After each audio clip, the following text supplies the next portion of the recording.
তো হ্যালো বন্ধুরা, কেমন আছেন আপনারা সবাই? তো আশা করি ভালো আছেন। তো আজকে আমি চলে আসলাম ব্রাহ্মণবাড়িয়া জেলাতে। এটা হলো ব্রাহ্মণবাড়িয়া জেলার ভাদুপুর একটি গ্রাম। এই গ্রামে প্রত্যেক বছরই একটি ঐতিহাসিক মেলা হয়, যেটি পুরো ব্রাহ্মণবাড়িয়া জেলা জুড়েই পরিচিত। তো গত পার্ট 1 এর ভিডিওতে যেটি দেখেছিলেন সেটি এই মেলাটিই ছিল, কিন্তু এটি ছিল মেলার আগের দিন। আর আজকে হলো মেলার আসল দিন।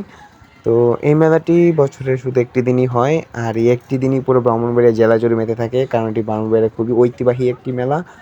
আর এটি বছরে শুধু একদিনই থাকে। আর এই মেলাতে মানুষ দূর দূরান্ত থেকে আসে। তো আমি আসলাম সকাল দিকে, যাতে ভিড়টা কম পাওয়া যায়।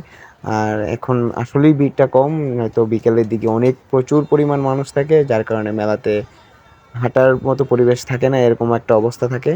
তো এখানে হলো ডেজার্ট আইটেম, মানে যত প্রকার মিষ্টি জাতীয় জিনিস আছে, তো এইগুলা হলো এইখানে স্টল। এখানে দেখতে পাচ্ছি মিষ্টি, নিমকি, আরও রয়েছে বাতাসা, মুরালি। তো অনেকগুলো আইটেম রয়েছে। তো এটা হলো ফুড সেকশন। এটা হয় একবারে নদীর পাড়ের পাশে, একদম পিছনের দিকে।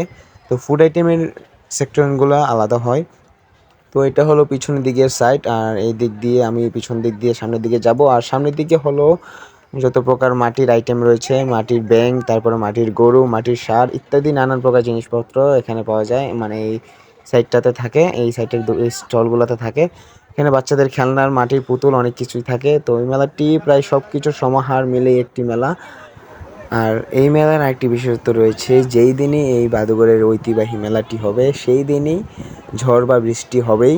তো আজকেও ভিন্ন কিছু নাই, দেখতেই পাচ্ছেন আকাশের অবস্থা দেখেই বোঝা যাচ্ছে যে অবভিয়াসলি কোনো না কোনো একটা তুফান বা ঝড় আসতে চলেছে। তো সবাই ছোটাছুটি করতেছে নিজের বাড়িতে যাওয়ার জন্য। তো আমিও চলে যাব একটু পরে বাড়িতে। তো আপনারা যদি আমার চ্যানেল নতুন হয়ে থাকেন, তো চ্যানেলটি অবশ্যই সাবস্ক্রাইব করে দিবেন। তো ভিডিওটি যদি ভালো লেগে থাকে তাহলে অবশ্যই লাইক করে দিবেন, আর কমেন্টে আপনার মতামত জানাতে ভুলবেন না কেমন লাগলো আজকের ভিডিওটি। তো দেখা হবে ভিন্ন কোনো ভিডিওতে, ভিন্ন কোনো বিষয়ে। ভালো থাকবেন, সুস্থ থাকবেন।